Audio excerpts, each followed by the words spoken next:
Hello researchers.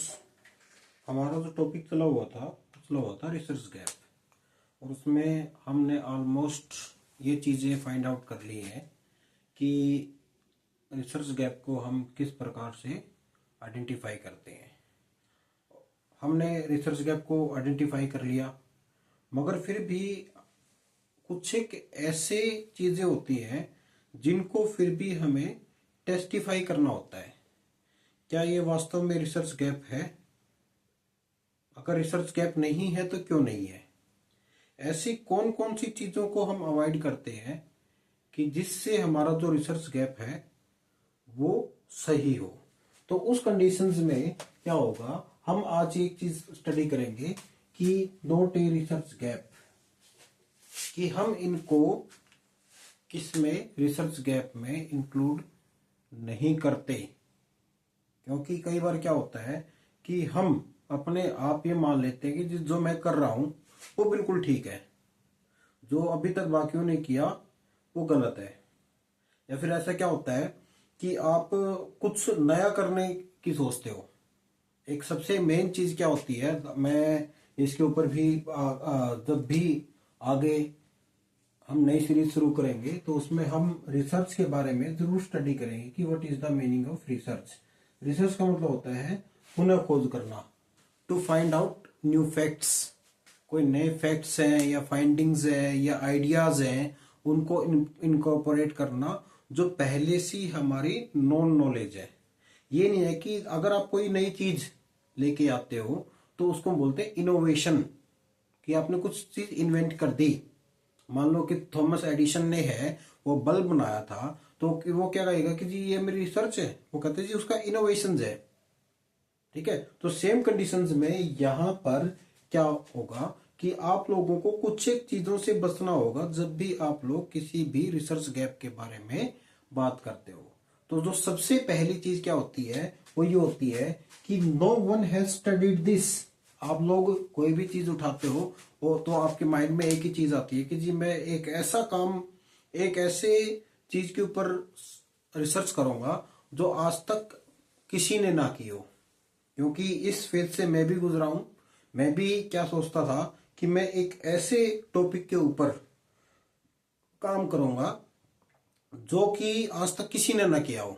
या फिर मेरी सोच क्या होगा कि मैं ये जो टॉपिक सोचा है इसके ऊपर आज तक किसी ने काम नहीं किया, तो यही मेरा एक रिसर्च गैप है। तो ये चीज क्या है, ये आपकी रिसर्च गैप के अंदर नहीं आएगी। पहली कंडीशन कि आप लोग कोई भी काम करोगे वो पहले से ही नॉन वर्क होगा। आप कोई भी नए काम को ये नहीं कहोगे कि हाँ ये काम ऐसा है जिसके ऊपर आज तक किसी ने काम ही नहीं किया। वो एक अनदर थिंग्स है। सेकंड थिंग्स क्या होती है कि आप इस स्टडी को, इस एरिया की स्टडी को करना चाहते हो। स्टडी को कैसे करोगे कि आपका कोई भी एक बहुत बड़ा टॉपिक हो, एक बहुत बड़ा एरिया हो। मैं एक उदाहरण देता हूँ, मेरे एक साथी है, मैं उसका नाम नहीं लूंगा। तो वो क्या कहते थे कि जी जब मैं पीएचडी करने के लिए अपने गाइड के पास गया तो मैंने उनसे कहा कि सर मैं इस टॉपिक के ऊपर या रीजनल डिस्पैरिटीज के ऊपर काम करना चाहता हूँ। तो उस कंडीशन में उन्होंने कहा चलो बेटा ठीक है, आप काम करना चाहते हो तो बताओ आप काम कैसे करोगे, आपका जो स्टडी एरिया है वो क्या होगा। तो उसने कहा सर, मैंने कहा जी मैं पूरे इंडिया के ऊपर काम करना चाहता हूँ। तो उन्होंने मेरे से एक ही चीज कही कि जी आंकड़े कहाँ से लेके आओगे, आप इतना ब्रॉड एरिया ले तो रहे हो मगर इसके लिए आपको बहुत ज्यादा डिफिकल्टीज फेस होंगी। फिर कहता है चलो ठीक है जी, मैं काम करता हूँ, मैं इंडिया को छोड़ देता हूँ, हरियाणा के ऊपर आ जाता हूँ। कहता नहीं कुछ और कम करो। कहता है जी फिर वो धीरे धीरे करके है ना मुझे डिस्ट्रिक्ट लेवल के ऊपर ले आए कि आप एक काम करो, जो डिस्ट्रिक्ट लेवल की डिस्पैरिटीज हैं या जो डिफरेंसेस हैं उस चीज की स्टडी करो, जो उसके अंदर विभिन्नताएं पाई जाती है। और उन्होंने जो मेरे को बताया कि जी मैं जब डिस्ट्रिक्ट लेवल के ऊपर भी स्टडी कर रहा था तो मुझे वहां पर आंकड़े के लिए बहुत ज्यादा मशक्कत करनी पड़ी, जिसकी वजह से क्या हुआ कि मेरा काम डिले होता चला गया। तो सेम कंडीशंस क्या है कि मैं बड़े क्षेत्र का स्टडी करना चाहता हूं, तो आप उस चीज को देख के भी जब आप कोई भी ब्रॉड टॉपिक को लेके आओगे उसके ऊपर भी वो आपका रिसर्च गैप नहीं होगा। उसके बाद क्या आता है कि मैंने आप लोगों को इससे पहले वाली वीडियो में ये बताया था कि जी हमें क्या करना होता है, जो पहले काम हो चुका है उसको ये देखना होता है कि वो कब हुआ है। उससे क्या होगा, उससे आप लोगों को ये अंदाजा लग जाएगा कि जी इस काम में कोई अपडेशन की आवश्यकता है या नहीं है। उदाहरण के लिए आप लाइब्रेरी के अंदर चले गए, आपने उठा के देखा कोई भी रिसर्च वर्क है वो 20 साल पहले हुआ था, और आपने क्या किया, उसके अंदर एक चीज आ गई कि इसके अंदर अपडेशन की एक जरूरत है, परंतु आपने ये नहीं बताया कि जी इसके अंदर अपडेशन की जरूरत क्यों है। पहली कंडीशन कि आप लोग एक चीज देखोगे, जी जितना पुराना काम होगा उसके अंदर अपडेशन की जरूरत होगी, मगर ये हो सकता है कि उसके अंदर कोई चेंजेस ही ना आया हो, आप अपडेशन करना चाहते हो। मान लो कि आप किसी भी हाईवे का या किसी भी एक स्ट्रक्चर है उसका इंपैक्ट देखना चाहते हो, जी 2015 में क्या था, 2025 में क्या है, एक टेम्पोरल एनालिसिस करना चाहते हो, मगर उसके अंदर कोई ज्यादा सा ड्रास्टिक चेंज ना आया हो, उसके अंदर कोई भी एक्सपेंशन ना हुआ हो, उसका विस्तार ना हुआ हो, तो उस कंडीशंस में वो जो चीजें होंगी वो आपकी रिसर्च गैप के अंदर नहीं आएंगी। उसके लिए आपको क्या करना होगा कि जी उसमें अगर कोई अपडेशन की आवश्यकता है तो उस चीज को सबसे पहले आप लोग क्या करोगे, एक जस्टिफिकेशन दोगे। जब तक आप लोगों उसका जस्टिफिकेशन नहीं दोगे तब तक वो आपका रिसर्च गैप की श्रेणी में नहीं आएगा। ठीक है। या फिर क्या होता है कि मेथोडोलॉजी की जब हम बात करते हैं तो उस कंडीशन में आप क्या कहोगे कि जब मैं इस स्टडी को लेके आऊंगा तो उस कंडीशंस में मैं क्या करूंगा, डिफरेंट मेथड का यूज करूंगा। क्यों करोगे भाई, ये ऐसी क्या जरूरत पड़ गई। जो आपके सामने रिजल्ट है, अगर आपके उसके ऊपर कोई कंफ्लिक्ट नहीं है, कोई समस्या नहीं है, तो आप दूसरा मेथड क्यों यूज करोगे।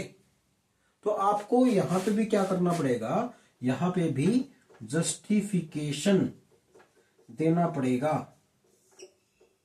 अगर आप जस्टिफिकेशन नहीं देते हो डिफरेंट मेथड यूज करने का, अब वो कोई एक कार्य है वो एक तरह से हो चुका है, आप कहते हैं नहीं जी मैं इस कार्य को ऐसे नहीं ऐसे करूंगा, फिर उससे क्या होगा, रिजल्ट के अंदर तो कोई चेंज ही नहीं आएगा। ठीक है, मेथड ही चेंज हो गया।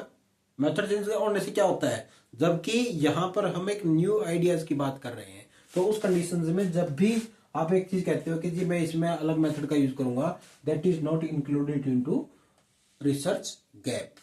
तो इन बातों का हम बेसिकली ध्यान देते हैं जब भी हम किसी भी क्षेत्र के अंदर रिसर्च गैप को ढूंढते हैं।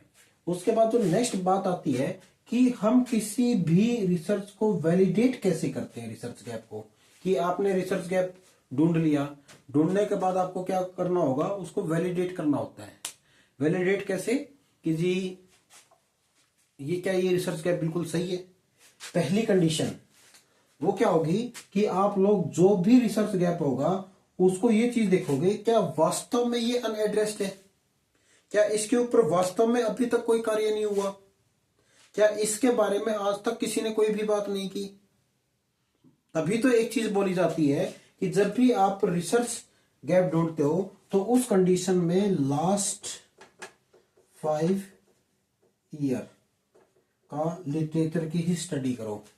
क्योंकि जब आप बाय चांस बहुत पुराने स्टडी करते हो, मान लो कि आप 2026 के अंदर खड़े हो और आप 2010 से लेके 2015 के बीच की स्टडी करते हो, तो उस कंडीशन में आप लोगों को गैप अलग प्रकार का दिखाई देगा। परंतु जब आप रिसेंट की स्टडी करते हो, मतलब पिछले 5 साल की स्टडी करते हो, तो उस कंडीशन में जो आपका गैप है वो वैलिडेट हो जाएगा कि जी हाँ ये जो प्रॉब्लम है वो अनएड्रेस्ड है।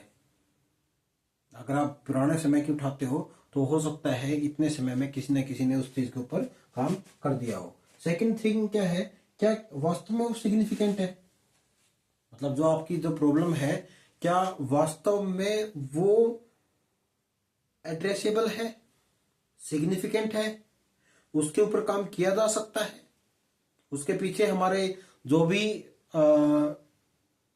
टाइम लगेगा, मनी लगेगी, वो क्या वाइबल है, ऐसे करके आप उस चीज को जस्टिफाई कर सकते हो। उसके बाद नेक्स्ट आता है, क्या ये रिसर्चेबल है, क्योंकि बहुत सारी ऐसी चीजें होती हैं जो हम रिसर्च नहीं कर सकते, उसके पीछे बहुत सारी लिमिटेशंस होती हैं। लिमिटेशन किस चीज की?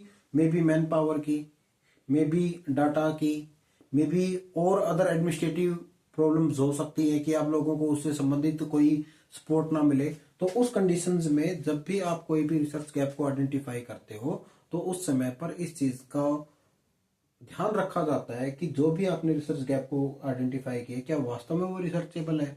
अगर रिसर्चेबल नहीं है तो उसको छोड़ दिया जाता है, अदरवाइज इसके ऊपर किया जाता है। उसके बाद इट इज फेजिबल, क्या ये फेजिबल है? फेजिबल मीन्स क्या उसके अंदर कोई भी रिसोर्सेज, टाइम और पैसा, ये सब चीजें लग सकती हैं? क्या मैं इन चीजों के ऊपर इन्वेस्ट कर सकता हूं? आपने एक टॉपिक सोच लिया, मान लो कि आप कोई चीज डायग्नोस करना चाहते हो, कोई दवाई, मगर आपके पास रिसोर्सेज ही नहीं है, तो रिसोर्सेज नहीं है तो उस कंडीशंस में जो उसकी फेजिबिलिटी है वो जीरो हो जाएगी। तो इसलिए जब भी हम कोई भी रिसर्च गैप निकालते हैं तो उस कंडीशन में उसकी फेजिबिलिटी को भी देखते हैं कि क्या ये फेजिबल है काम करने में, क्या इसके ऊपर जो मैं जिसके लिए मेरे को रिसोर्सेज की आवश्यकता पड़ेगी, पैसे की आवश्यकता पड़ेगी, टाइम की आवश्यकता पड़ेगी, क्या वो सारी चीजें मेरे को मिल जाएंगी? अगर नहीं मिलेंगी तो उसको छोड़ दो, कोई दूसरे को देख लो। उसके बाद क्या होता है कि इज इट अप्रोप्रिएटली स्कोप्ड, या जिस भी रिसर्च को मैं कर रहा हूं या जो भी मैंने गैप को आइडेंटिफाई किया है, क्या वो वास्तव में उसके अंदर कोई स्कोप है? अगर स्कोप नहीं है तो उस कंडीशंस में हम उस चीज को छोड़ देते हैं।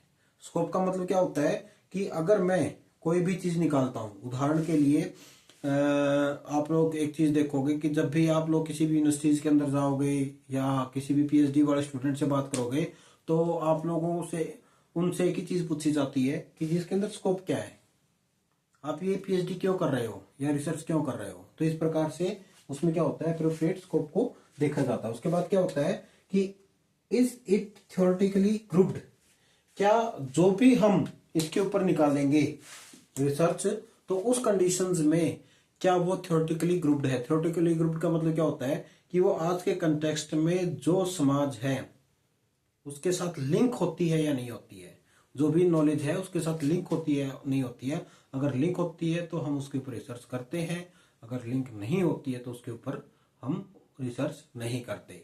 तो जब भी हम कोई भी रिसर्च गैप को आइडेंटिफाई करते हैं तो उस कंडीशंस में पहले ये देखते हैं कि क्या ये वास्तव में रिसर्च गैप है, उसके बाद हम उसको हम वैलिडेट करते हैं।